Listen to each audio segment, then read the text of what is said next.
Thanks everyone for making it to the second FoundationDB meetup. It's great to see participation from people from all over, tech veterans, students, co-founders of various startups, FDB committers. Really happy that you could be here and participate in this meetup. So before I get into the talk, I want to spend a second talking about what is the goal behind this meetup. So we use FoundationDB at Adobe, and we want to build a community around FoundationDB users and committers so that people can come together, share the use cases, and learn from each other. So that's the intent and the goal behind this meetup series, right? So that's why we're doing this. My name is Aravind Sriram. I'm an architect for Adobe, and today I'm going to walk you through how we use FoundationDB at Adobe as an identity graph database and what our journey has been with FoundationDB in Adobe. A little bit of something about me. I work for Adobe. I'm an architect for the Adobe Experience Cloud side of the business. I have about 14 years of industry experience, 8 of which has been in Adobe Experience Cloud. Some of the areas of my expertise include building low latency, high throughput Java applications like ad servers and real-time bidding systems and high performance APIs. I also have a lot of experience working with high performance distributed databases like Aerospike, Cosmos DB, and FoundationDB. I've also worked a whole lot on data pipelines like Spark streaming, and real-time streaming pipelines in Flink. And at Adobe, some of my key contributions include architecting the identity graph system, and that's something that I'll get into a whole lot of depth in this presentation. And I'm also responsible, along with my team, for the adoption of FoundationDB and Aerospike in Adobe. Outside of work, I'm a motorcycle enthusiast, so you'll see me on the twisties. I'm also an amateur guitarist and a coffee lover, so I'm always working on my latte art. Right. So before I get into the meat of the talk, I want to set some context. When we say Adobe, right, like what comes to mind? Like how many people here have heard of Photoshop? Can we have a show of hands? Okay, very popular. How about PDFs? Okay, even more popular. How about Adobe Experience Cloud? Okay, those are Adobe people, you're cheating. Right, but I did see like a few hands go up. That's good. So Adobe Experience Cloud is the third pillar of Adobe's business. Like if you look at what Adobe's business units look like, so you have the Creative Cloud. Creative Cloud is the suite of all creative products like Photoshop, Premiere Pro, and what have yous. It's all about unleashing creativity for all, right? So that's the goal of that business unit. Then you have a Document Cloud. It's like products like Acrobat and Scan. It's all about accelerating document productivity, right? Because sometimes you cannot meet in person. And the third pillar, which contributes to a significant portion of the Adobe revenue, is Experience Cloud. Experience Cloud is a suite of marketing automation software or experience software, right? And it powers various digital marketing experiences, like when you look at products and like say, companies like Nike and Macy's, they use this platform to engage with their customers to drive higher revenue and brand loyalty, right? And one of the key challenges that you need to solve for in the Experience Cloud business is personalization at scale. Like the kind of challenge that someone like Macy's is trying to solve is they have millions, tens of millions of customers, and they want to connect with each one of them across a variety of surfaces, and they want to personalize the content that they deliver to their customers in terms of websites, apps, emails, push messages in a way that really resonates with them. So that's what the platform lets them do. And to solve for that, you need to solve for personalization at scale, right? And how do you do that? You do that by doing three things. You prioritize data unification.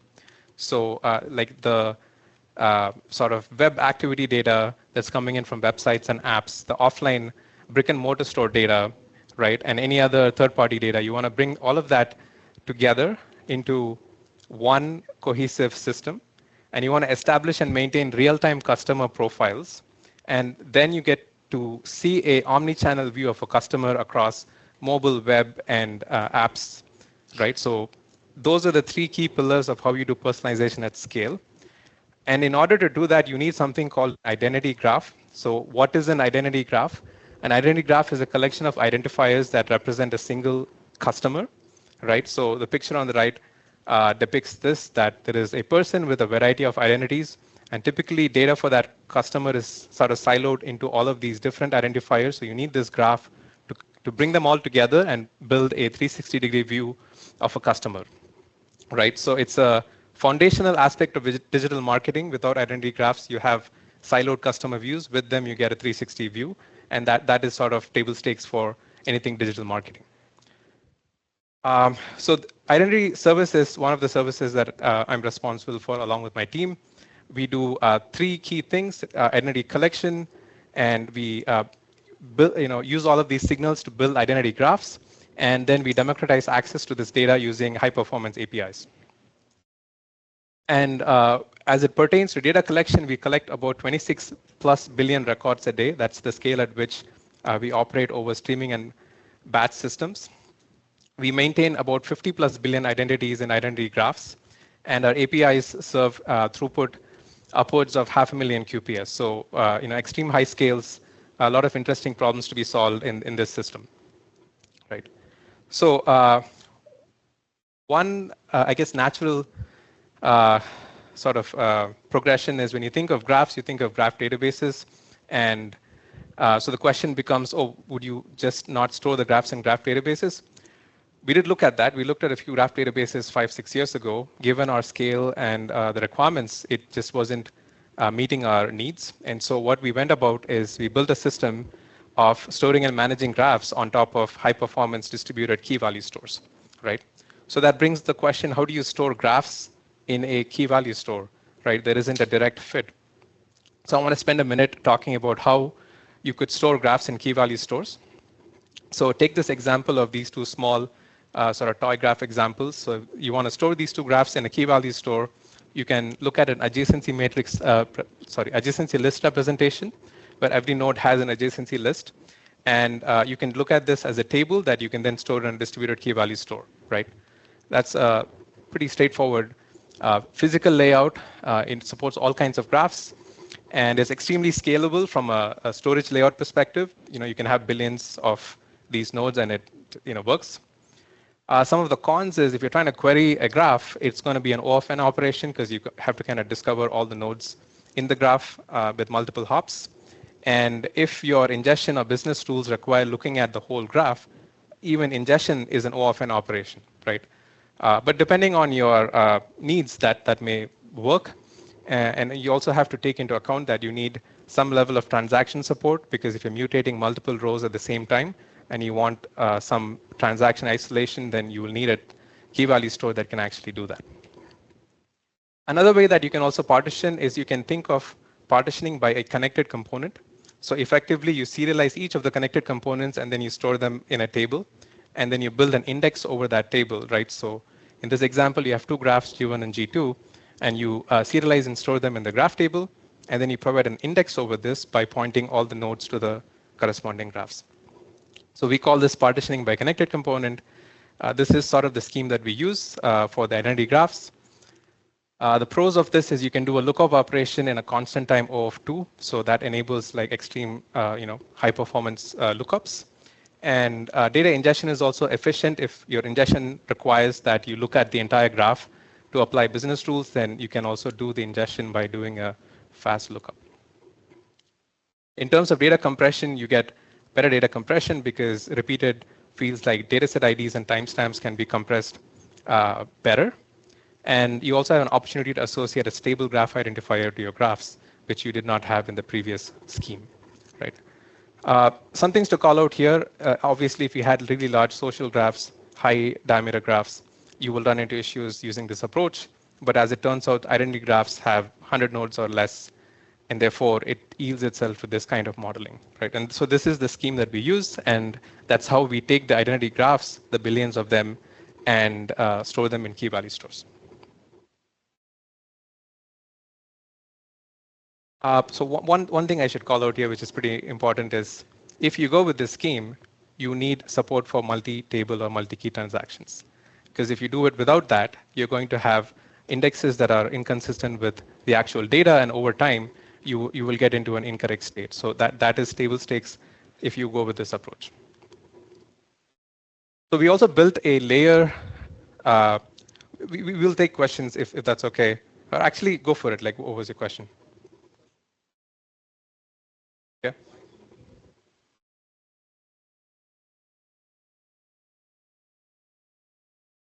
So let's say that I want to merge G1 and G2, right? And I want to create a G3, right? So then I need to make sure that I'm able to delete G1, G2, create G3, and move all the index entries from, pointing to G1 and G2 to G3 in one atomic all or nothing operation. And so that is what, you know,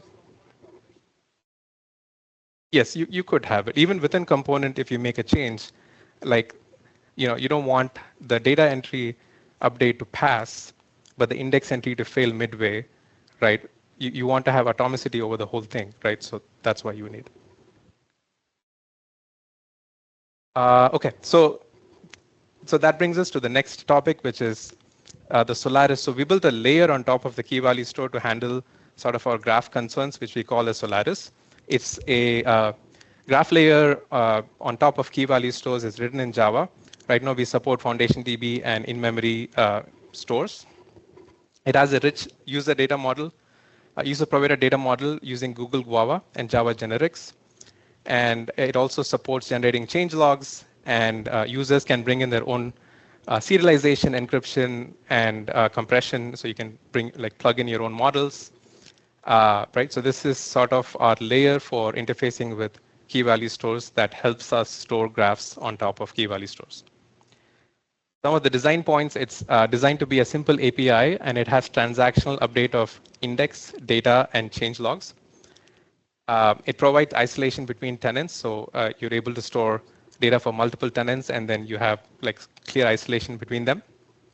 And you can separate business logic from sort of graph management, and you can have different partitioning schemes, although the only scheme that we support today is the connected component partitioning that we saw earlier, right? So there's one other interesting aspect of this layer is how it generates the change log. So every time you work with this layer, it has an in-memory sort of map of all the keys and values that are mutated, and it doesn't flush them to the database until you actually call commit or end session. When you call commit or end session, it computes a change log in memory. Basically, it calculates all the mutations that need to be applied, and then it applies those mutations into the database. In addition, it serializes all of those mutations into a changelog blob and writes that into a separate table or a subspace in the database. So effectively, what it provides you is a changelog. So you can start a session and make some changes, and when you say commit, your changes will get made durable on the database. And in addition to that, there'll be a changelog describing exactly what those mutations were. And that's an extremely powerful tool, as we'll see in the following slides. Right. So the KV client here is a Solaris client, and it interacts with FDB. And as you make changes, there is a separate table or a subspace where we write those change logs, like as I called out. In FDB, there is this very powerful feature called version stamps that let you, basically it gives you a global ordering of all the transactions in the database. So the change logs, when you use that as the key, it literally gives you sort of an ordered list of changes, in the database's order, basically, right? So you get a change log. What we do today is we have a CDC archive process. So we take the change logs from FDB and we write them into a data lake table. So we have a durable chain stream of everything that's happened in FDB. We have a list of those changes in data lake. So then what we do with this data set is we look at multiple snapshots of these changes, merge them down, and then we merge them on top of a master data set. The master data set represents a copy of everything that's in FoundationDB. So if you start with a blank slate and you start ingesting data, as you're updating FDB, you get change logs produced. These change logs gets merged into the master data set within a matter of 2 to 15 minutes. So effectively, you have a copy of the database on data lake, continuously replicated with a latency of like say 2 to 15 minutes, right? And that's a powerful tool because now you can use this master data set to power your analytical use cases without having to hit FDB, right? You can use that data set to migrate data between two FDB clusters. In fact, that is a project that we are working on right now where while there is a hot FDB cluster running, we have a project in flight that will allow us to clone that cluster in real time. So clone all the data in cluster to a different cluster and replicate all the changes and be able to cut over between these two databases. So changelog is a very powerful tool, and we'll come back to this point later on in the presentation. Meng, I see you have a question. Go for it. It's the version stamp as the key.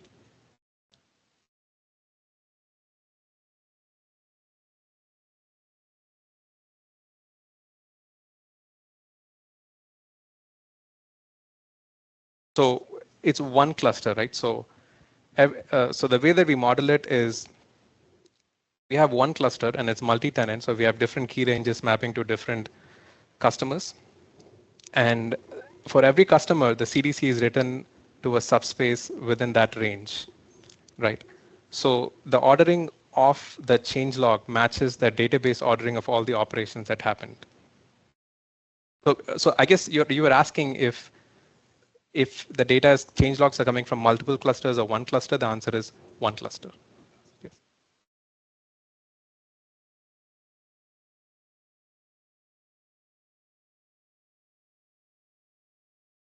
So multiple clients connecting to the same cluster, and they're producing different changelogs. So we will simply rely on the order of the version stamps, right? We don't attempt to do anything beyond that because that itself will give us the serial execution that happened in the database. Yes, there is an eventual consistency aspect here because it will take a few minutes for those mutations to hit Delta Lake, right? But that's something we can live with. Yeah, thank you. Okay, so I've been talking about FoundationDB, and I know a lot of people here are new to FoundationDB. So I want to do like a FoundationDB 101, crash course into what is FoundationDB. So it's an open source software. It's a distributed key value store. It's distributed, it's scalable, it's fault tolerant, right? And it's an ordered key value store. Maybe I'll take a second just to kind of walk through that for the people who are new to this world, right? So distributed in the sense you can run it on a cluster of commodity hardware, right? Scalable, meaning you add more nodes and you can get better performance, typically.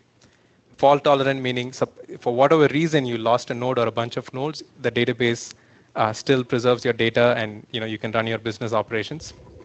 Ordered key value store, there are key value stores that are ordered in the sense there is a lexicographic or similar ordering of the data, and there are databases where there is no such ordering guarantees. So this database happens to be an ordered key value store.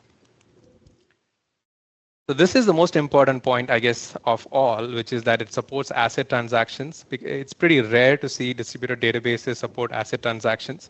And even when they do, it's with a lot of caveats. And at least with FDB, what we notice is it supports ACID transactions at extremely high performance at the highest isolation level that there exists when it comes to transaction, which is strict serializability.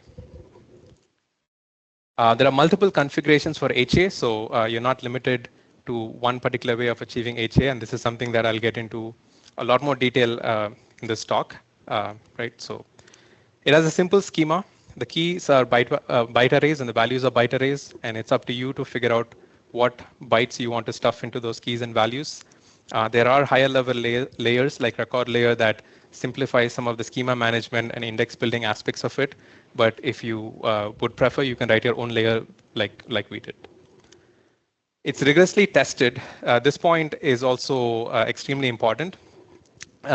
So before they even started building the database, they first built a simulation framework that simulates all aspects of the hardware and software subsystems. And they have a framework where they inject faults in every possible way, and they try to assert the correctness guarantees of the database, right? So one of the testament to this is the person who runs the Jepsen test. He basically said he didn't bother running the Jepsen test because their simulation framework is way more sophisticated than what Jepsen typically does. So that's saying something, right? What are some of the key features? Right, I only have a subset of what is there. You should go look it up and read more about FDB. Load balancing. So because it is an ordered key value store, when you write a lot of data, perform a lot of transactions against a small range of keys, it'll automatically divide that range and distribute that out. So there is like a concept of inbuilt load balancing. Because it's ordered, range reads are extremely efficient. You can, like for instance, we have nightly jobs that scan all of our FTB clusters, and these are multi-terabyte clusters, and we get through them in a matter of minutes to hours. So it's extremely efficient to do range reads and range clears. There's atomic operations, so you can do like counter updates and things like that without read modify write. Version stamps is like an extremely powerful concept, right? And we use version stamp to build changelog. So effectively, every operation that you do in the database gets assigned a long number, let's say, and that number represents the serial execution of that transaction. So when we say strict serializability, right, you want it to appear as though the transactions are being applied one at a time in some serial fashion. Like that's what that means. And this number gives you that ordering of transactions, right? So when you use that to create change logs, you get effectively the serial execution guaranteed by strict serializability. So it's a very powerful tool, and we use it for building changelog feature. They have also higher layers that you can use on top of the basic API. They have a tuple layer that helps you encode data. Of course, you can use protobuf in your own schema also, but this is provided. There's a directory layer that helps sort of shorten common prefixes for keys. And there's a record layer which provides a lot of higher level features like schema management and index building and so on and so forth, right? There's continuous backup, and there is a Kubernetes operator. Quick call out that Johannes, the person who is the lead for the Kubernetes operator, he'll probably be presenting in the next meetup. He's in Germany, so we'll try to see how to do that remotely. But look out for that talk. So I have like some slides on the read-write path. It's somewhat dense, but I'm going to try and talk through it and simplify it. At a high level, there are two subsystems, the control plane and the data plane. The data plane breaks down into the transaction, log, and storage subsystem. So there's like a separation of concerns between different kind of parties in the database, and it allows you to scale subsystems where you need more performance. So like, let's say you need more storage, you can add more storage servers. Let's say you need more transaction processing, you can scale out the transaction system, right? Roughly, that's what it maps to. So from a client perspective, the clients always start their interactions with the proxies. The proxies assign what is called the read version, and then the clients proceed to make reads directly against the storage systems, right? And the storage systems use a form of MVCC. So when they do the reads, they're going to ask for a read of a key at some version. So the storage systems store some range of versions for the values that they're storing, the more recent ones. And whenever the client tries to mutate an object, all of that happens in the client. Like it's all happening in memory. There's actually no mutations being sent to the database until you call commit. When you call commit, all of the mutations are forwarded to the proxies again, and then the proxies work with other parties in the transaction system to figure out if this transaction conflicts with other transactions that are happening at the same time. Is it safe to commit these mutations? If it determines that it is safe to commit the mutations, it's going to forward that to the log system, and synchronously, the log system will write down those mutations, and you're writing into multiple processes or multiple servers. And if that process works, then you acknowledge back to the client saying that I'm done, right? So as soon as it's like a write-ahead log, if you think about it, once you're able to make the transactions durable in the write-ahead log, you say I'm done. And separately, there is a pull from logs system to the storage system. The storage systems are constantly pulling mutations from the log system, and they update their own state, right? So, and you may be wondering like, oh, before that happens, if I were to try to read that value, what happens? You will probably get an error, but it's very unlikely because the the latency between the log and the storage system is sub-milliseconds, and that's extremely fast.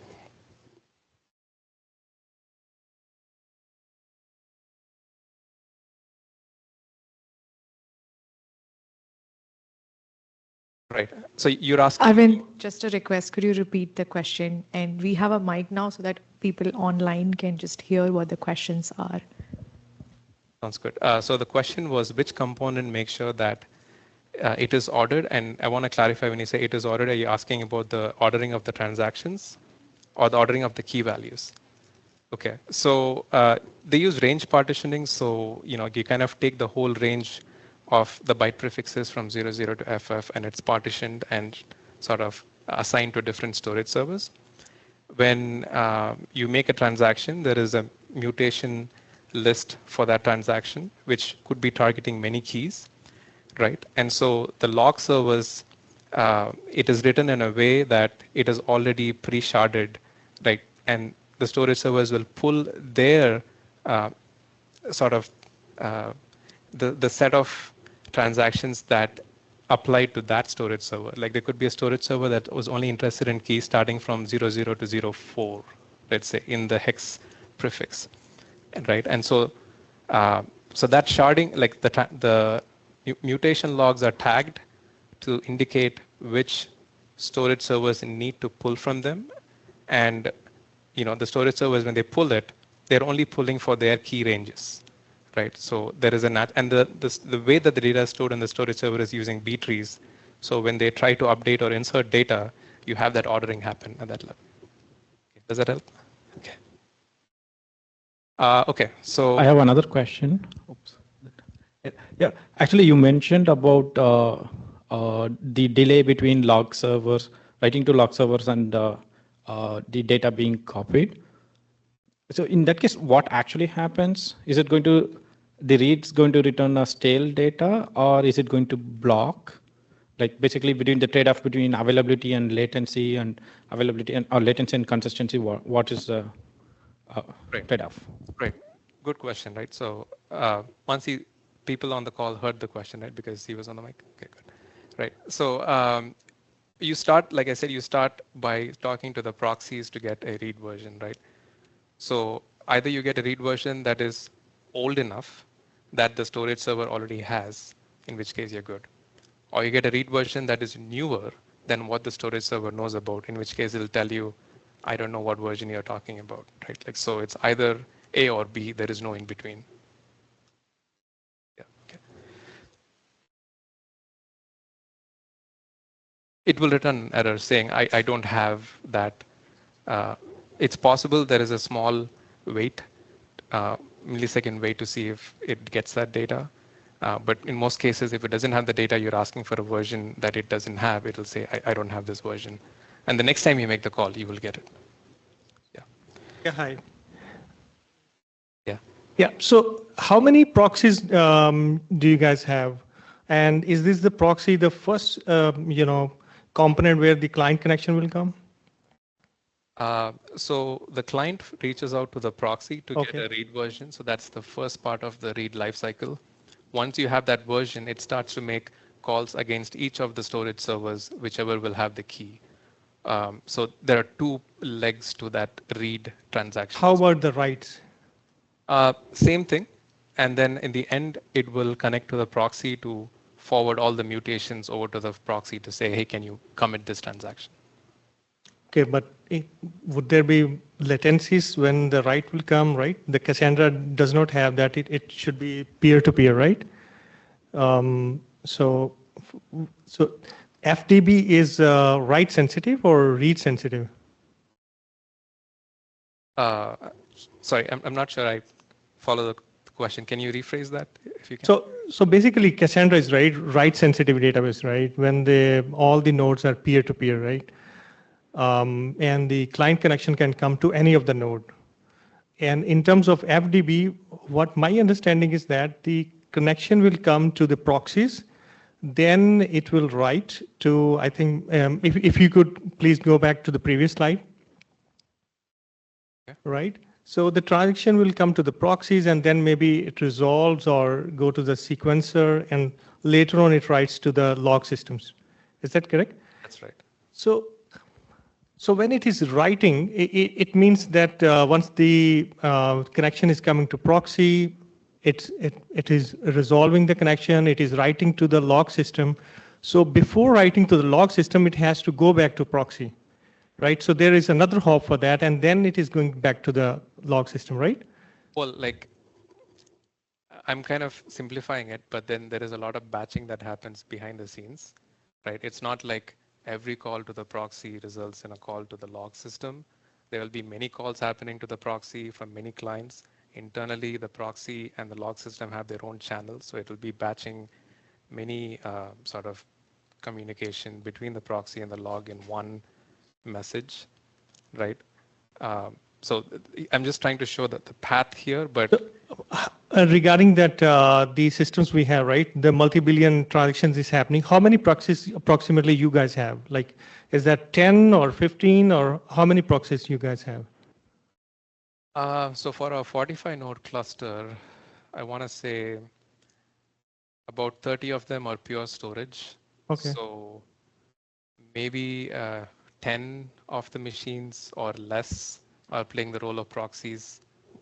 More probably like closer to 8 is what I would say. Thank you. Yeah, cool. We'll have time for questions in the end. From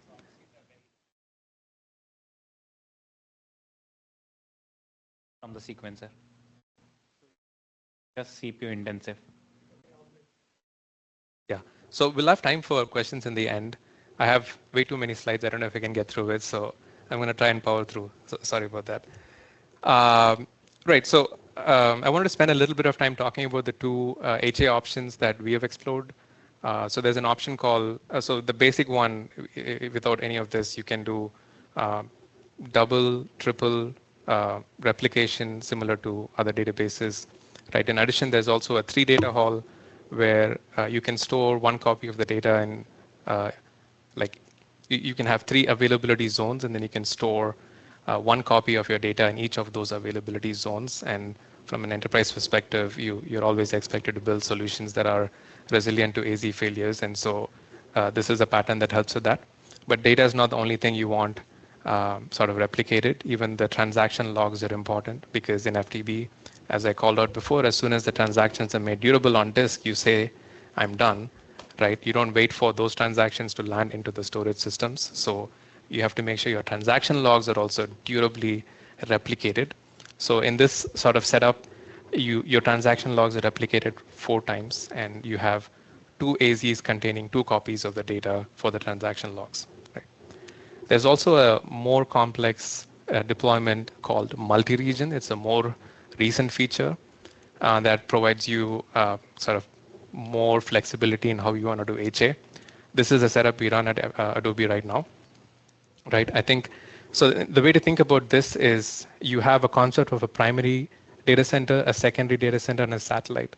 And your data is always being written to the primary data center and asynchronously replicated to the secondary data center.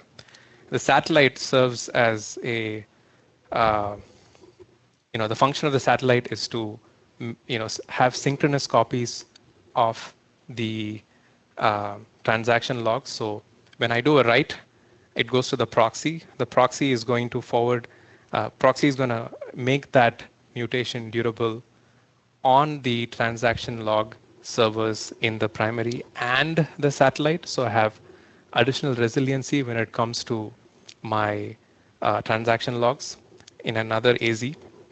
And the reason that that is important is if for some reason I lose the primary, I still have those synchronously written transaction logs in my satellite, and I can replay them on my remote DC to make it whole again, and that becomes the primary. In fact, this happens very transparently. So like in a simplified sense, if I had the setup running, I go and kill my primary data center. Within a matter of seconds, my secondary data center will become primary, and I'll have 0 data loss. I don't have to do anything, right? And if let's take, like, you kill the remote DC, there was an outage, there's nothing to do, right? Like, it's already a secondary, eventually consistent copy. So like you're up and running. There's no issues there. Like you kill the satellite, there's no issues there also. And whenever it comes back, it will automatically do the switch over. So this is a very powerful tool. The reason we picked this for Adobe's use case is when we introduced FoundationDB, we wanted to pick the option that gave us the highest sort of resiliency to Azure issues. If Azure had an outage because of which we lost a bunch of VMs, we want to reduce the probability of data loss. So we were extremely risk averse, and you could map DCs to regions. So you can have your primary running in East and then your secondary running in West regions. So you could do that. Of course, you'll have to pay the penalty for the data and the latency. But what we did is we mapped them to availability zones because it gave us sort of the performance we needed at the flexibility that we needed. So there are some limitations which I think you should be aware of. The transaction limit is 5 seconds. You cannot write values greater than 100 kilobytes. You would have to write them in subsequent keys. There's a 10 MB limit on the transaction size, and if you're storing like a terabyte of data and you want triple replication, it's not 3 terabytes on disk. It's actually 5.25 terabytes because of the B-tree storage. So that is something to keep in mind. Not all nodes in the cluster will store data, so allocate some percentage for non-storage, right? And it's been tested heavily up to 500 cores or processors per cluster. So you can run larger clusters, but you will be on your own. Recommendation is to run a lot of small clusters. That's really the way to go about it. There's many top tier companies that use FDB. Adobe does it, right? As I've been talking about, Apple and Snowflake are the biggest contributors in terms of committers and such. And there are other companies like Segment that use FDB. Okay, so that brings me to FoundationDB at Adobe, right? Like, so what does our FDB setup look like? We have about 17 production clusters running across 5 or 6 geos in the world. Each of the clusters have like 45 VMs and about 360 vCPUs, and they are spread across 3 availability zones. We have 4 terabytes of usable key value space in each of these clusters. That's at like a 70% storage utilization. We don't want to go beyond that. We have 6 copies of data across 2 AZs, and we use a multi-region config with 1 satellite triple.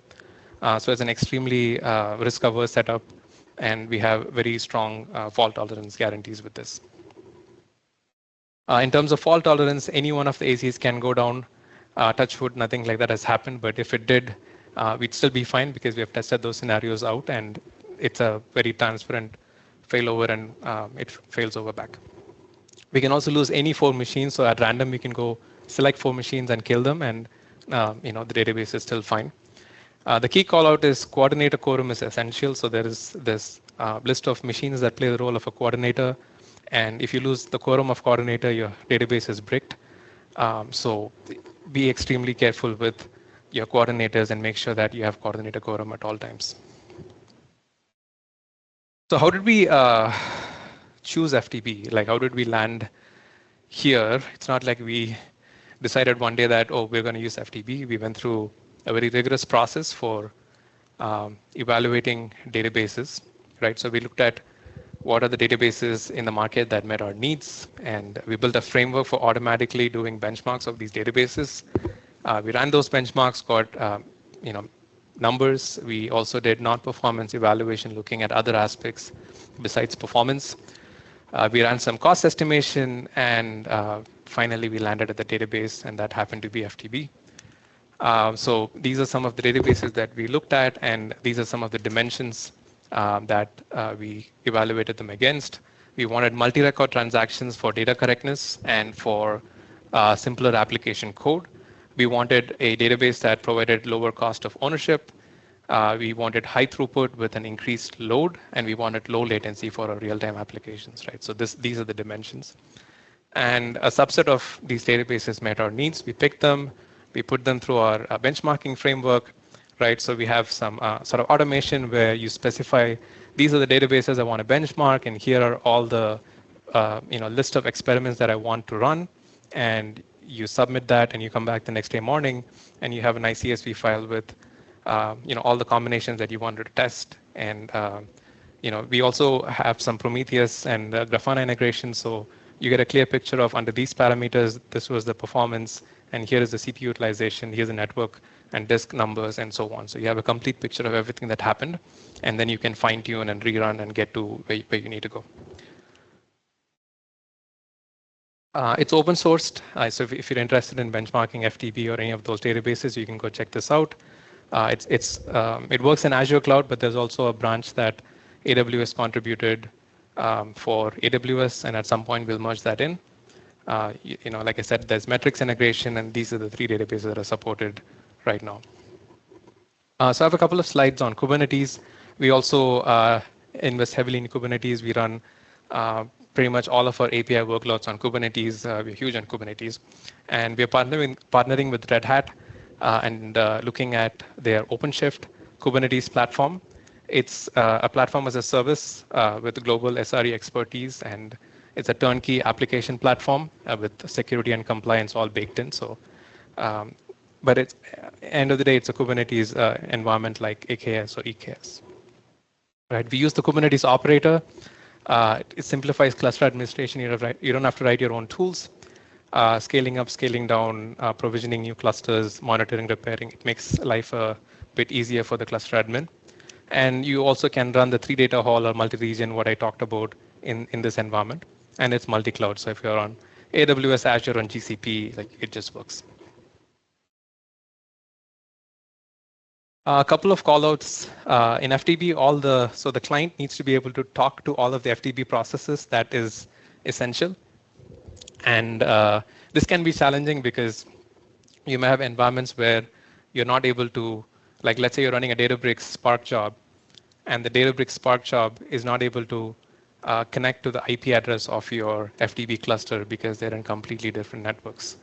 You'd be surprised this happens more often than not in like enterprise environments. And so that's a really important aspect to think about. And there's ways to go about it. You can use the host networking instead of the pod networking on the Kubernetes cluster. That's an option. You can also look at using load balancers, or there's an option called Multis in the OpenShift environment. So we looked at a few of these, and then we landed on host networking as a way to solve for it. And then we have VNet peering or transit gateway sort of options for tethering to the 2 networks together. So, and I'll talk about that in some subsequent slides. We also use local disk for the high performance, and so you need to install some operator to manage the local disk. The Azure Blob Store backup support is somewhat lacking, so we use S3 proxy and proxy that into Azure Blob. And if we create 2 sets of processes, one that have local disk for the storage and ones that don't. The ones with the fast storage are twice as expensive, so it makes sense to create that division and create a heterogeneous cluster. I'm going to sort of skip through these. Basically, this is trying to show what a 3 data hall and multi-region setup looks like when you're running in Kubernetes. It boils down to the kind of machine sets that you create across different AZs and specialized machine sets for running the storage processes, which have the local disk, and the other set of machines which don't have that requirement, so they're stateless. So we also did the fault tolerance verification in Kubernetes. We brought down an entire AZ, actually each of the AZs, and verified that there was no data loss. We also at random picked 4 VMs and we killed it, verified that the cluster was still healthy. Actual tolerance is much higher. Like the 4 is the worst case. You have to pick the right 4 machines to kill, or the right 5 machines to kill to brick the cluster. In reality, if you're killing nodes with some gap, the resiliency is much higher. So we had a benchmarking setup in Kubernetes as well with 2 clusters, one running like a YCSB workload, and the other is the FDB cluster. And we put it through the paces. Some of the learnings are that when you do blue-green deploy, you need to have standby nodes, and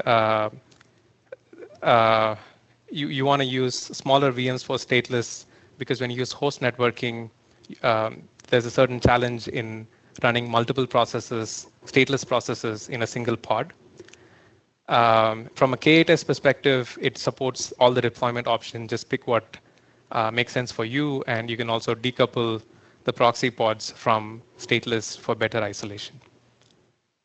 Right. So with that, it's a good segue to the performance numbers. So this was on a roughly 40 to 50 node cluster, 8-core machines, and as you can see, you have a linear increase in read performance as you increase your load, and you hit about 4 to 4.5 million read requests a second on the Kubernetes environment. And we see similar performance in a VM-based environment also. So it doesn't matter if you are on Kubernetes or if you're running it using VMSS, you get similar performance. So here are numbers for both 3 data hall and multi-region sort of setups. The 3 data hall runs on a 200-core cluster. The multi-region runs on a 318-core cluster, right? And as you can see from a read performance, you have like phenomenal read performance, 4 to 5 million. And from a write perspective, you're doing between 100 and 200,000 writes per second. So this is the kind of performance characteristics that we require from our clusters. So it works out really well for us. Okay. So I have a couple of slides here to talk through some of the insights or the learnings that we've had as we looked at a lot of these systems, right? And I've tried to distill it down to a few key points that I think will help as you look at architecting large-scale systems like this. So one of the learning was around storage. Like, do you use local storage or do you use managed disk? So local storage is basically the storage is on the compute, right? So when you provision a VM, the storage is actually on the VM. You cannot attach more storage. It's whatever you get with the compute is what you get. But it's extremely high performance. In terms of bandwidth, you're talking about 2,000 megabytes per second in terms of reads and writes versus something like 200 or 250 megabytes per second. So like an order of magnitude difference in performance characteristics between local storage and managed disk. Managed disk is something like EBS, or on Azure, it's called managed disk. It's backed by a blob store, so you have higher latencies and you have, compared to local disk, lower bandwidth, right? So as it pertains to FDB, you can run it on either managed disk or local disk, and I've talked to teams that do either or, and it works. But if you're really looking at high performance, local disk is the way to go. So let's state it right there. What does that mean for disaggregated storage? So what is disaggregated storage? It's the concept of being able to scale storage separately from compute. So we call that disaggregated storage. So obviously, when you go to local disk, it's not disaggregated storage. So it's a choice that you have to make. If you want to have more storage, you have to have add more compute. There isn't a way around it. But if you do manage this, you can attach additional disks to the same compute. And so you do have that disaggregated storage story working out well. So that's another dimension to think about. In terms of data durability, these two storage offer different data durability guarantees. Something like managed disk, you have a variety of options. You can go from locally redundant storage to zone redundant storage to geo redundant storage. So, and there's more. So, in terms of redundancy options, you have a lot, right? So even if you lose the compute, the disks are there, the data is there. You can always attach the disk to a different compute. So that's one of the benefits of going with managed disk. Local storage, if the host has an issue and you lose the host machine and the VMs all die, the data is gone. If your cloud provider has to do some host maintenance and they have to migrate your VMs to a different host, they will securely wipe the data on that host, so your data will die. If you do a reboot, the data will survive. So there are scenarios where the data will survive, but there are scenarios where the data will disappear. So it's something to be mindful of, and you want to, with FDB, there is sort of data replication happening, and there's a lot of fault tolerance capabilities, so you kind of balance this aspect with that, like that's what we do. But it's something worth noting that the guarantees in terms of data durability, it's very different between local disk and managed disk. With regards to encryption, both of them offer encryption. Platform managed keys, which is encryption where you don't manage the keys, both of them offer that. But if you're looking at customer managed keys where you provide your own keys, that is something that typically you can only do with managed disk. So if you're looking at customer managed keys, managed disk have a better story. Although when you try to do a revoke, what will happen at the database layer, no one knows because you're pulling the rug from underneath the database. There be dragons. Managed disk has some built-in features like disk snapshot, like in Azure especially, you can take a snapshot of a multi-terabyte disk in a matter of seconds because it's backed by the blob store, which is a very powerful feature. And FDB also has sort of a snapshotting capability if your disk supports it. So it gives you an ability to instantly take backups and sort of restore clusters, right? So that's some aspect to think about. With regards to public clouds, in Azure Cloud, there is only one instance type that gives you fast local storage. It's the L series of VMs. So we use the LSV3 instances, and they come with a certain proportion of compute and storage. In AWS, you have two instance types. One is the i3 and the other is the i3EN, and they offer different densities in terms of the disk, right? So you're kind of limited in what you can use for the high performance storage. The other aspect is from your computer networking, do you want to go with heterogeneous clusters? At least our recommendation is yes, do it, because the cost of the, especially if you're doing local storage, the cost of those VMs are typically twice as expensive as the cost of the other simpler VMs. So, go for heterogeneous clusters where you have at least the stateful and the stateless classes of machines. With regards to the single AZ, multi-AZ or multi-region, we would highly recommend look at multi-AZ. Yes, there is some cost involved with data transfers across AZ, but our experience is that is pretty low. And for what you get out of it, a lot of bang for your buck. So always design with multi-AZ in mind. Multi-region is sort of a case-by-case basis because you have to pay the cost for the bandwidth and the latency. So you have to make that call whether it's worthwhile given your the amount of data you have and the application requirements. From a networking perspective, one of the key things that you need to keep in mind is that all the clients of FDB need to be able to connect to all the nodes of FDB. And what that translates into in certain environments is you need some kind of VNet peering, right? So in AWS, you can look at transit gateway or VNet peering as a way to get that done. In Microsoft Azure, we use something called MCT to achieve similar things. So that's another aspect to just consider, that you need to provide that network connectivity one way or the other.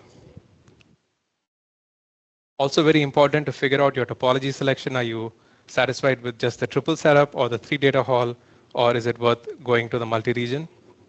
Because each of them offer different fault tolerance capabilities in terms of read and write performance. They're going to be different, and especially operational complexity looks quite different for all the setups. So something to consider.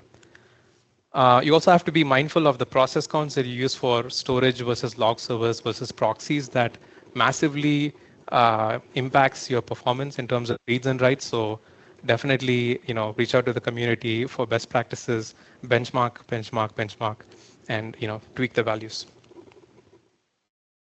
Aside from all of those aspects in your application, there are some key design choices you have to make, like the key design, right? The way that you write your keys, it's very important. Do you have data that's more or less randomly distributed, or do you have data that's sequential like time series? All of this will affect performance. Obviously, data that's more uniformly distributed will let you get to the performance that FDB can actually offer. If it's time series, you're going to be hotspotting and run into a lot of challenges there.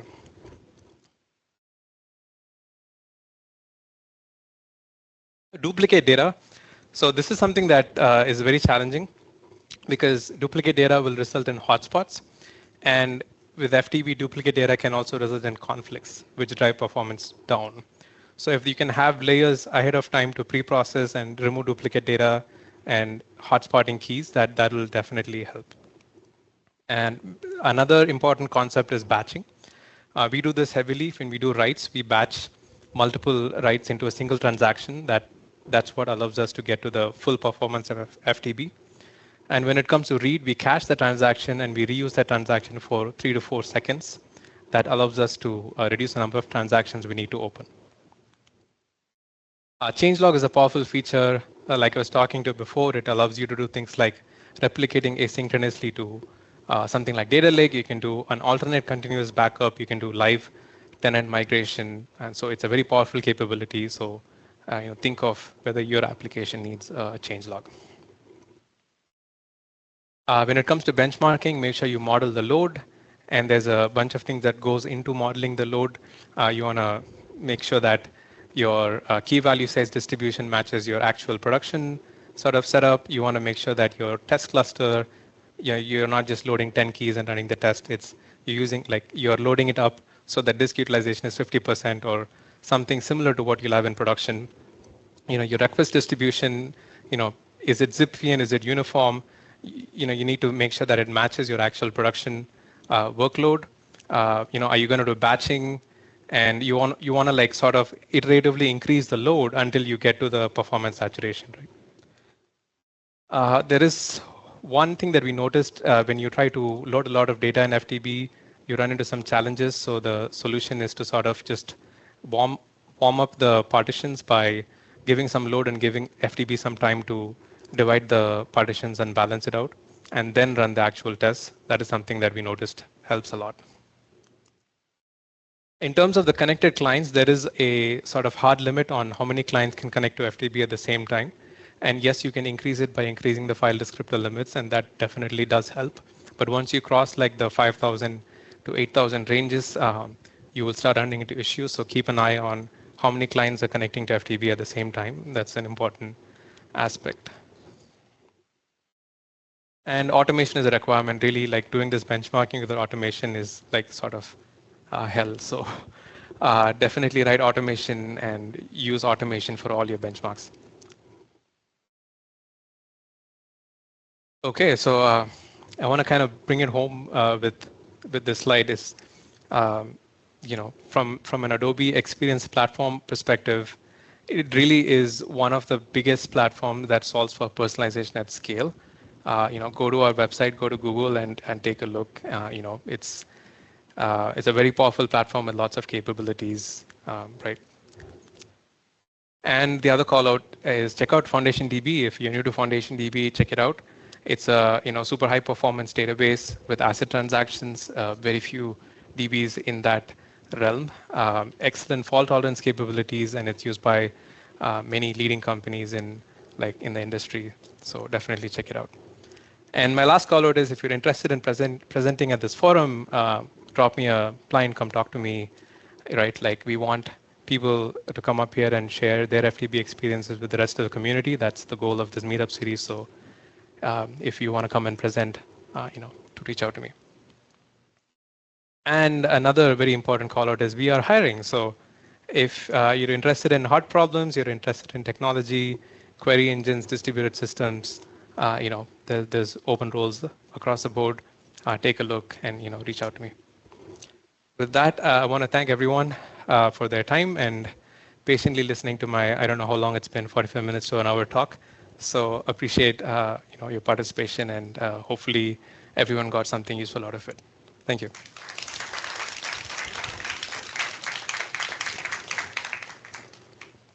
Questions? Okay. Also, people who ask questions will get free T-shirts. You can talk to Chana over there. So first of all, thanks for a really great presentation. I had a couple of questions on the change logs and version stamps. So you basically mentioned two ways, right? You were saying that when you are doing the transaction, that time you are also emitting the change logs to a different data store. And then the other thing is you are using the version stamps provided by FDB. So is that like the same thing, or are you guys just using the version stamp? Or right? Yeah. A small change to what you said, right? So when we commit the transaction, as part of that transaction, we mutate any of the keys that we need to mutate. But we also write an additional key in FDB, and we use the FDB mutate function to insert the version stamp as the key and the value is the change log, Change log, right? I see. So we buffer all the changes in memory. When it comes time to commit, we make all the changes to the DB inside the transaction, and we also take this whole blob of sort of the write ahead log, if you will, and we write it as part of the same transaction. So it goes to a different key space. And because the key is the version stamp, you just get like an ordered list of all the change logs landing there, right? So there's sort of a space, like if you take one customer, there is some prefix that is dedicated to that customer. So we are like mutating data all over the place there, right? But then there is another prefix, and that only has the change logs for that customer. So it's just a version stamp sequenced list of change logs. Another application comes along that scans this extremely fast scans, and then it pushes that out into data lake. Thanks. That clarifies it. You mentioned one more thing that for FDB writes or reads, it's kind of good if we are having the keys sharded. Like we don't have like something like a version stamp, which is in increasing order itself. It is randomly distributed. So do you have any experience with version stamp writes being slow or reads? That's an excellent question, because when we proposed this design, that came up, multiple team members expressed that concern. Luckily, in our case, what happens is every cluster has like a few hundred tenants, and the changelog for each tenant is in their own key space, right? So yes, we are writing in a continuous range, but thankfully there are like 100 continuous ranges that we're writing to. So it kind of works. Also, the fact that we batch 10 sort of operations into one transaction helps, because we are writing 10 times less number of change logs. But you're right. If for some reason, if we decided to write too many change logs, it could be an issue. Yeah. One more question on the batching, if we have time, basically. Yeah, I think you can go on for the batching part. So like FDB, you mentioned about FDB's limits that we can't do a transaction of more than 10 MB and 5-second transaction limit. So for like, do you guys have like a layer or some functionality which helps batch bigger transactions into smaller chunks, or is it like? We did something similar. Like occasionally we run into that, and then if that happens, we just default into, instead of batching, do it one by one. It's a good question. Even in that one, if you hit a limit, yes, you can go to sharding and so on. But for our application, the chances of that happening are near zero. So we don't actually go into that. But you're right. If you had an app where you're transacting with data larger than, what was the limit, 5 MB or 10 MB, you will have to break it up in a way that makes sense. But luckily, we don't have to solve for that problem in our application. Thanks. And one question for the broader FDB community. So from my understanding, FDB is like a single, like the transactions which they are supporting is in a single data center level. Is there any future plans, or are there any companies which are implementing FDB at a global level, like cross data center transactions, like Spanner or something like what they provide? Are you aware of anything like that?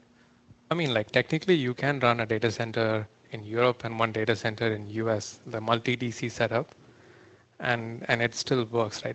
I mean, I guess what you're asking is, can a transaction span over 2 data centers, basically, like table which are in 2 different data centers? Because from what I understand, transaction needs to be data center local. Well, like, how do you think about this, right? So like nothing is stopping you from running a 3 data hall, which each data hall being in a different region. Like it's just the performance characteristics are going to look vastly different for that setup. Right? I see. Okay, so thanks a lot. Sorry, I think Meng had a question. So, and then we can go to the gentleman in the back. Yeah, follow-up question about the CDC part. It seems like you rely on the version step, right? So when you commit the CDC, that's a separate connection, like transaction? No, it's in the same transaction. So we, because we have a layer, right? The client opens a session. Behind the scenes, it's a FDB create transaction for us. Client does reads, we do the reads. And when the client says commit, at that point, we are actually maintaining an in-memory state of all the keys and values like the FDB client, right?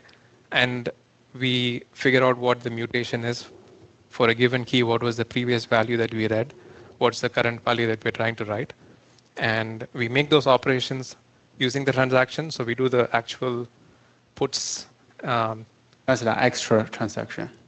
in the same transaction. So we open transaction, we do the reads. When the client says write, we don't actually call FDB write. We buffer all of that. And when they say close transaction, we take this whole write-ahead log, if you will, in memory, serialize that into a change log, and write that as part of the same transaction.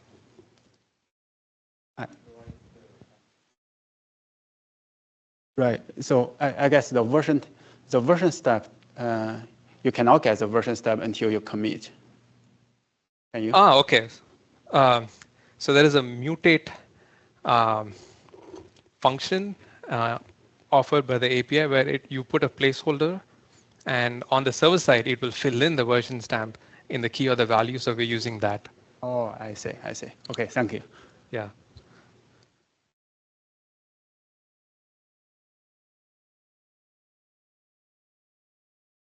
T-shirt for Ming. Okay. Yeah. So my question is specific to when choosing the FoundationDB and as compared to TiDB. So what are the differences you guys found and how you choose FoundationDB over TiDB? I think TiDB may also provide MVCC and consistency and everything as top of the MySQL layer, right? Thank you. Question. So in my mind, two key things. The first one is in our performance evaluations, I think from a write and update perspective, it was comparable. From a read perspective, FDB had way better read performance, at least in our evaluations. The second aspect is around correctness. When it came to how do we know that the system actually provides strict serializability in the event of various correlated faults and so on and so forth. The fact that they had a simulation framework and the level of rigor that it had gone through, that was another sort of factor in making that decision. Yeah. Can we pass the mic to the I gentleman? already have. So you said that you guys, you have 4 copies of transaction log. It means any transaction has to be written 4 times so that it can then return back and say that I'm done. So this is pretty expensive, right? And you are also writing change log. That's like the 5th separate write as part of single transaction flush. So how do you say? Okay, so let's maybe look at the changelog aspect, right? So we are buffering all the mutations in memory. Right. And when our client says end session, we then go ahead and apply all those changes against FDB. And we also write the changelog as part of this. FDB client itself buffers all the mutations in memory and then forwards a single packet to the proxy to say, here is the transaction or the list of mutations I want you to make durable. Right. So at least for the changelog itself is just like writing another key. Right. If you wrote 3 keys, the changelog would be the 4th key as part of that mutation set. Right. So the other part of your question is, if I have to ACK back to the client, I need to make this 4 copies of this mutation log durable before I can ACK. If the client sort of had that same burden of doing it, it would be a problem. But what actually happens is client just forwards it to one proxy. And that proxy is, batching these requests across many client requests, and it is making that durable. So yes, there is an overhead. There is an increased latency because of that. But because of the batching that happens internal to FDB, we're still able to get the performance numbers that I was talking about, despite having to make 4 copies of the transaction log durable before returning back to the client. And is choosing Foundation, so FoundationDB, as you mentioned, it is B-tree based. B-trees are optimized for read. Cassandra is optimized for writes. It is LSM trees internally. Reads are pretty expensive. There are different ways to get better read performance. But a question related to this is that you mentioned that the value sizes are small. So was that also a reason for you to choose FoundationDB? How are your value sizes? Good question. So typically we fall somewhere between 500 bytes to 1,500 bytes. That's our range. Small. Small. And then our benchmarks, we're targeting 2 kilobytes. So that's the sort of our range. So I guess your question is, if you go to higher value sizes like 8 kilobytes or 50 kilobytes, would you see a different performance? Probably. I'd be surprised if it's like vastly different, but there will be a difference for sure, right? Because the amount of data you're shuffling across and the overhead is going to be higher. And what's your read to write workload mix in production? Like, so I guess it depends on the kind of applications we have on, right? Like right now we are onboarding some new services that are going to be extremely write heavy. We're talking about maybe up to 1 million reads per second. Once that system comes along, it's going to be like a 90-10, maybe an 80-20. Right now, I want to say we are close to like a 70-30, like 70% reads and 30% writes. Makes sense. Yeah. Thank you.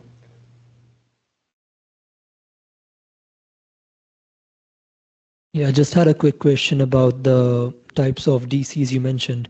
There was the satellite DC, the remote DC, and then the main DC. So when it comes to fault tolerance, what sort of advantage does a satellite DC provide over a remote DC? So I mean, why would you have a satellite DC in the first place? Why not just have a bunch of remote DCs? Good question. I think this is my fault for not spending enough time on that slide and kind of flying through that. So the remote DC, so the primary DC is a synchronous copy, right? So when I get an ACK back, my data is actually durable in the primary DC. The satellite has a synchronous copy of the transaction logs. In that sense, it is synchronous. But the remote is not synchronous. Remote is asynchronously pulling transactions from the satellite, right? So it's lagging behind by some number of seconds. So if I lose my sort of primary suddenly, right? My remote is not whole. It's actually missing some data. But I can fill that by looking at the transaction logs in the satellite because they were synchronously written. So, right. So if I can take that and apply it on the remote, I can make that whole. So that's really the function of the satellite there. But good question.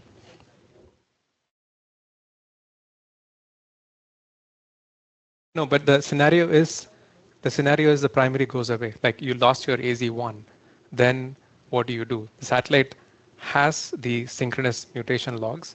The remote has, sort of the delayed version, right? Exactly. Yeah. You mentioned that scale was based off of the number of routers, log servers, and such, but it seems as though the sequencer is a single point of failure. And how does that impact scale? Does scaling that up also like linearly increase the QPS you can throw at it? Good question. So I think we have in the past benchmarked with 1 sequencer and 2 sequencers. I cannot say that we saw a performance increase like when we were sort of blind searching through different parameters to get to the maximum for performance. We tweaked a lot of things, including sequencers. But what we observed is even 1 sequencer does the job. There is some level of batching that's happening. We haven't observed that to be a bottleneck. And the failure, if it dies within seconds, it recruits like another transaction system. So it's like things just come back up in like seconds. So it's true for there are multiple components, like if the master fails, it recruits the transaction system. So that same failure path works for it. I think Meng has a comment he wants to make. By the way, Meng used to be like a committer and lead for FDB. So if you have deep questions about FDB, talk to Meng. Yeah, so about the sequencer bottleneck. Sequencer basically is just a ticket distributor. It just increases the counter. So the load is really small, and you can handle a lot of load. From the scalability side, like sequencer is not the bottleneck. It's the T-logs, that's the bottleneck. Yeah. I do have a question about like your data model. Yeah, about the data modeling part. Okay. Like okay. about the graph data modeling. You mentioned like you divide this graph into smaller graphs. Can you talk more about that? Like it seems you make assumption like this graph can be divided to smaller graphs. Okay, so I'll talk about that, right? So effectively, like the use case, right? The identity graph use case is like every person in this room has an identity graph uh, in the storage, right? Like, so maybe Meng, your identity graph has 10 to 12 identifiers, emails, phone numbers, cookies, and whatnot. And from a business perspective, there is no valid use case where you have hundreds of IDs, which probably represents there's some bot or some kind of fraudulent activity or something that's going on, right? So we're talking about small graphs, and we're not sort of dividing the graph like as we look at more signals like logs or web traffic and so on. We look at those signals to figure out maybe you bought a new device and we want to include that information. If you already have a graph, you want to pull that up, include this new information and put it back, right? So we are like organically growing the graphs from 0 to something based on the signals. Occasionally, we may find that, oh, I have 2 pieces of information for Meng that now I know should belong together. And at that point, we will merge the graphs. Or at a later point, we might discover that, oh, I need to divide this graph into 2 pieces, right? So it's iteratively, we are building the graphs, collapsing them, or joining them, but always at the unit of a connected component. Does this mean like this can be partitioned by user? No. So our application is looking at the incoming signals and the existing graphs and deciding whether I just augment an existing graph, do I bring graphs together, or do I split a graph? So it's the app that decides. Okay. Okay, thank you. We can talk more offline. I think it's more like a domain specific. I think on the graph section, what graph we fetch, it depends on the signal that we are getting in. So that might drive the answer that I think you're looking for. I think the gentleman over there has a question. I'm just curious if there's a particular feature that you are looking forward to in an upcoming FDB release. Something that you're waiting for. Customer managed keys was one of the areas that we were looking at. I think it would be nice to have. I know that there is some work being done on that front. The presenter who was here in the last meetup, Ata, he works very closely with that. So that would be one. Probably we'll take more performance, like if we haven't looked at RocksDB as a storage engine, but if RocksDB is an answer or a path to getting to higher performance, we would definitely look into that. I'm sure there's another more, but at this moment I'm blanking, so I'm going to stick with customer managed keys and higher performance using a different storage engine. 7.1. something.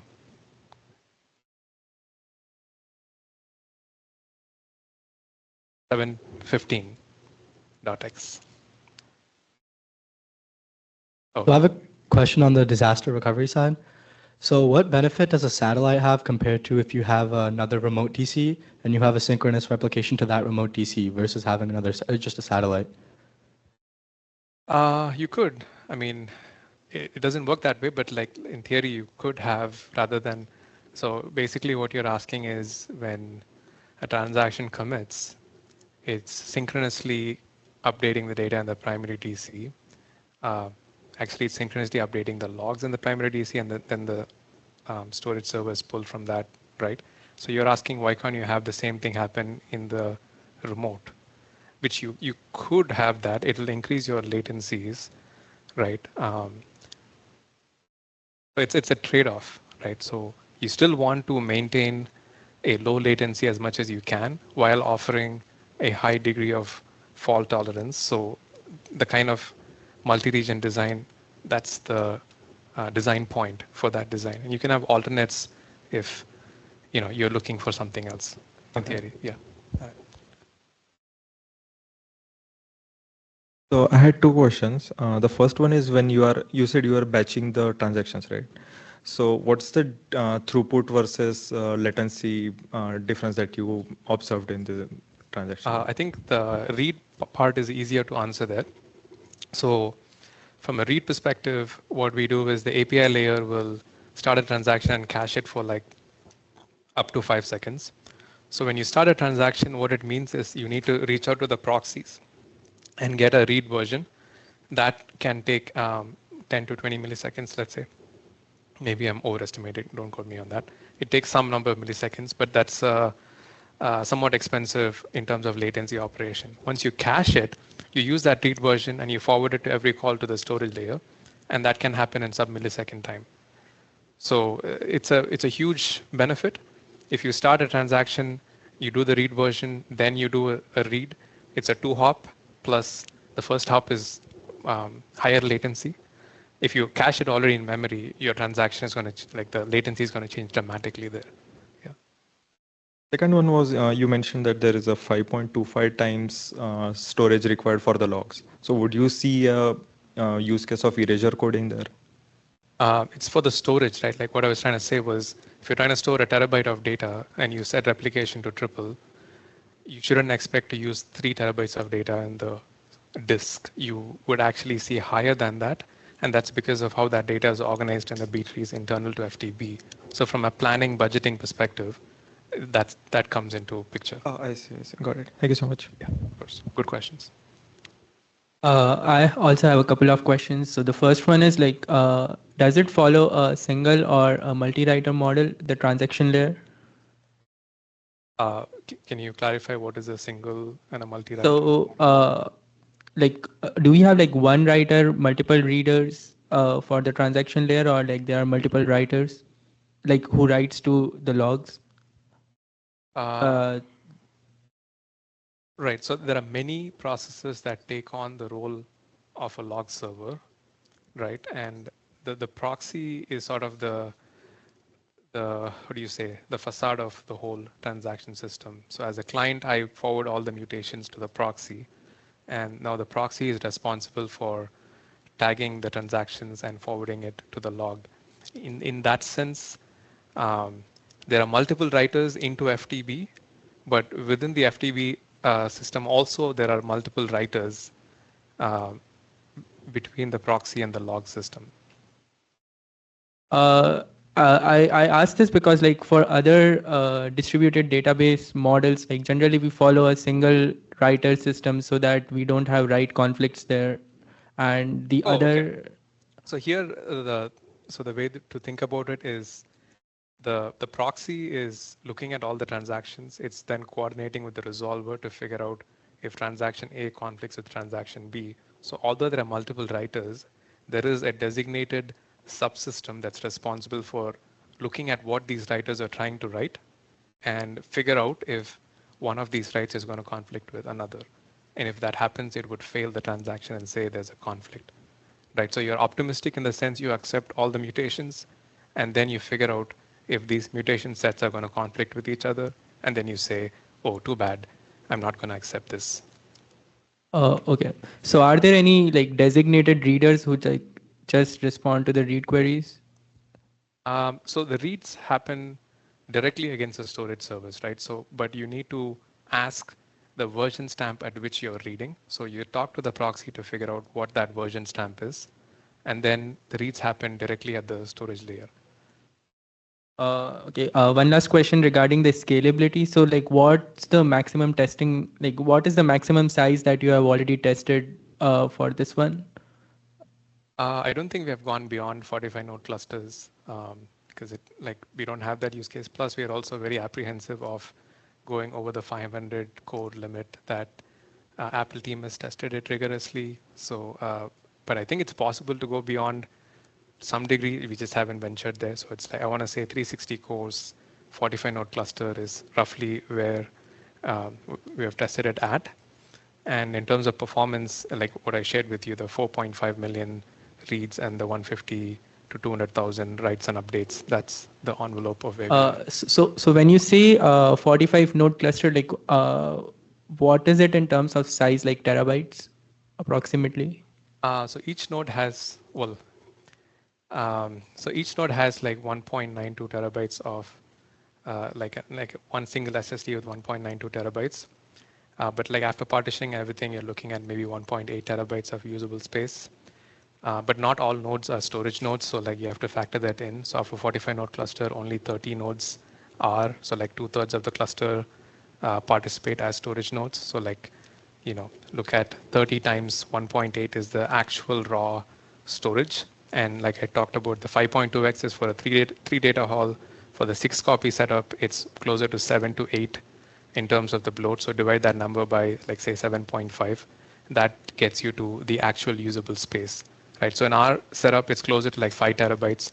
We stick to 4 because at 4 terabytes, it's at 70% storage utilization, and we don't want to go beyond 70% on the disk. And so I want to say between 4 to 5 terabytes is the usable key value space.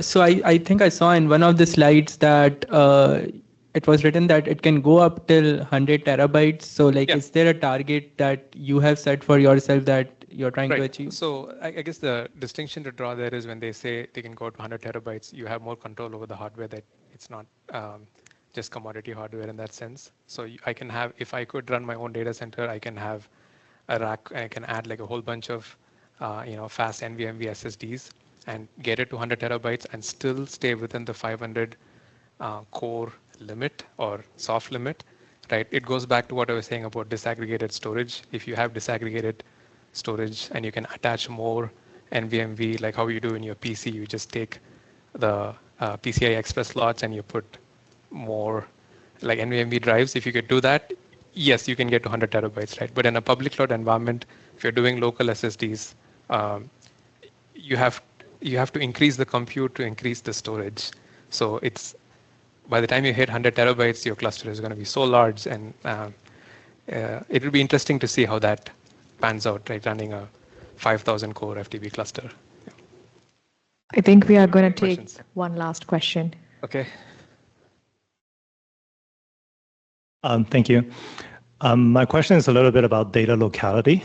And if you have any test scenario you've done or anything you're aware of, that would be very appreciated. I guess the question really is that does proxies, or let's say in a multi-region setup or something close, does proxy allow any like weighted access? For example, certain data only be written to certain regions instead of, and then you like put any cas in front of the proxy so that it's just go to the closest proxy and then it goes to whatever cluster nearby. And it's a little bit related to, kind of related, second question. Have you have any experience in like moving data from one zone to the other? Say for whatever reason, the data locality requirements change from US to EU or EU to Asia or whatever cases, and the data needs to shift. Have you have any experience around that or any like benchmarked cases around that? Okay, so I hear like 2 questions. I'll maybe answer the second question first, right? So in that kind of a scenario, what we would typically do is have separate clusters and have some control plane layer that will move the data rather than relying on FDB to do it. We will do it outside of FDB. That's just like simpler in that sense. But of course, you can think of ways that you can do it in the sense you can always fail over, like, kill one of your regions and then spin up another region in the locality that you would like to migrate the data to and bring that into the cluster and then have FDB replicate back. So it's definitely possible. It just needs a bit of coordination to get that to happen. It's possible. In terms of data locality, I think from a proxy perspective, that wouldn't make sense because the transaction subsystem always runs in one data center, always. But from a read perspective, you have the flexibility to target sort of secondary or primary. So in terms of, of course, secondary, it's delayed by a little bit. So in terms of latest versions, you may not have them. But we do that for APIs. We target APIs at the secondary cluster. So that type of data locality, it's possible. Okay, I think that sort of wraps up our session. Again, thank you everyone for making it and taking the time. It was like great meeting some of you and interacting with you. hope to see you in next month's meetup. So, yeah.